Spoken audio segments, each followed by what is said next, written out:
alasan kenapa akhirnya menjatuhkan hati kepada pasangan calon presiden nomor urut 2? Ya. Pertama, saya sejak dulu, tahun dulu juga saya sudah mendukung Prabowo. Ya. Kedua, bahwa saya meyakin betul Pak Prabowo ini orangnya tulus. Saya kenal betul ya. Tulus, baik hati, tidak pendendam. Itu saya tahu betul. Banyak story yang bisa saya ceritakan kenapa saya harus seperti itu.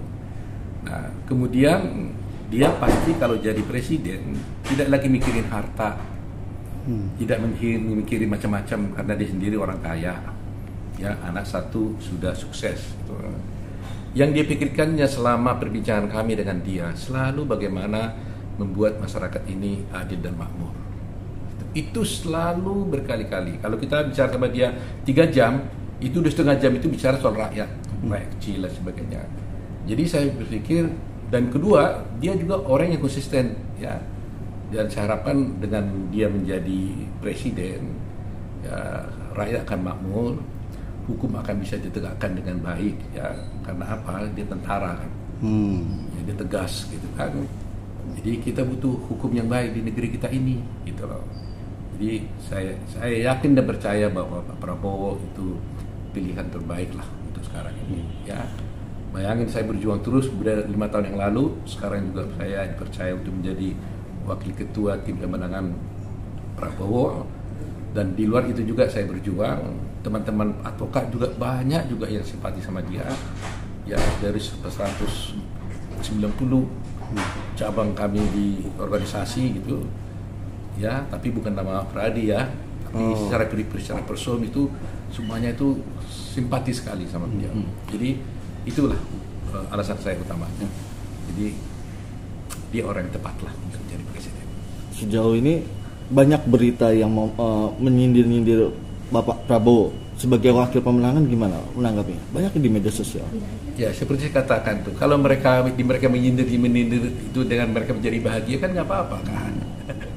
Tapi bagi Pak Prabowo itu nggak ada masalah, ya kan? Saya kira visi Prabowo dengan saya sama. Kalau orang mau menghina Pak Prabowo, yang menghina dengan orang itu menghina dan dia bahagia dengan menghina itu, ya silakan aja. Bahagia. Pak Prabowo nggak ada masalah. Saya juga begitu, dihina juga nggak apa-apa. Kalau kau bahagia menghina saya, silakan Anda bahagia dengan itu, nggak apa-apa. Tapi orang Pak Prabowo itu jelas saya pastikan dia orang baik dan dia tidak pernah pendendam. Jadi saya percaya sekali ketika Gus Dur mengatakan bahwa memang Pak Prabowo ini adalah orang yang yang paling tulus ya dalam negara kita ini, saya yakin itu. Saya yakin. Dan cocok sekali sekarang lagi dipadankan dengan Gibran juga kan gitu. Ada generasi yang milenial. Coba ya generasi muda sekarang itu. Jadi kan orang berpikir begini.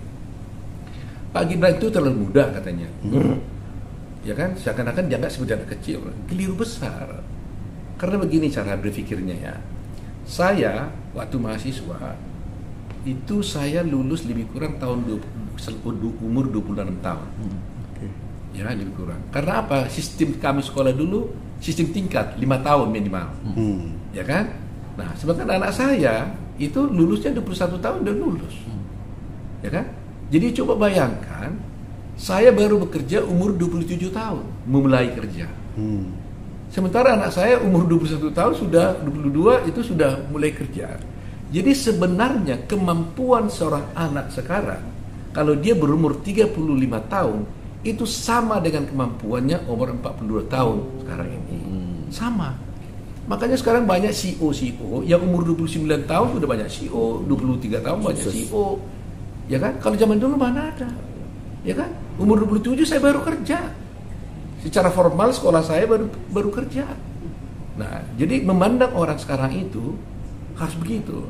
Nah, jadi kita ya orang-orang yang lebih tua jangan salah paradigma.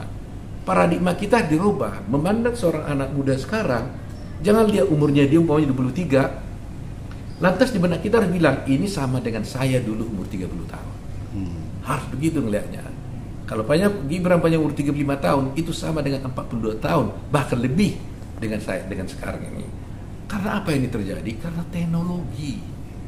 Ya kan? Sekarang orang tinggal di Jakarta udah tahu New York melalui teknologi. Ya. Kalau dulu bayangin New York pun kita nggak tahu gitu loh. Ya kan? Segala ilmu udah ada gitu loh. Jadi saya kira ini waktunya perubahan. Jadi saya bisa paham masyarakat merasa sok. Kenapa ya Pak Gibran tuh masih muda jadi wakil presiden? Mungkin merasa sok. Tapi lihat nantinya, saya katakan tadi itu, kecepatan kemampuan seorang anak muda sekarang itu sudah berbeda. Sudah sangat berbeda. Visioner, kemampuan dan sebagainya. Dan coba tanyalah orang-orang tua, tanya, lihat anak-anakmu sendiri, kira-kira gimana? Beda. Ya kan? Dan orang-orangnya pinter. Ya, semua bisa berbahasa Inggris. Kita dulu gimana caranya berbahasa Inggris? Ya kan? Bisa berbahasa Cina, bisa berbahasa ini. Semua teknologi dia tahu, ya saham dia tahu, ya kan? Ya, aplikasi dia tahu. Dulu kita tahu apa? Hanya lihat TV hitam putih itu nonton di tempat tetangga gitu. Betul. Nah, itu alasan saya utamanya. Oke, terima kasih Pak Oto. Ya, terima kasih.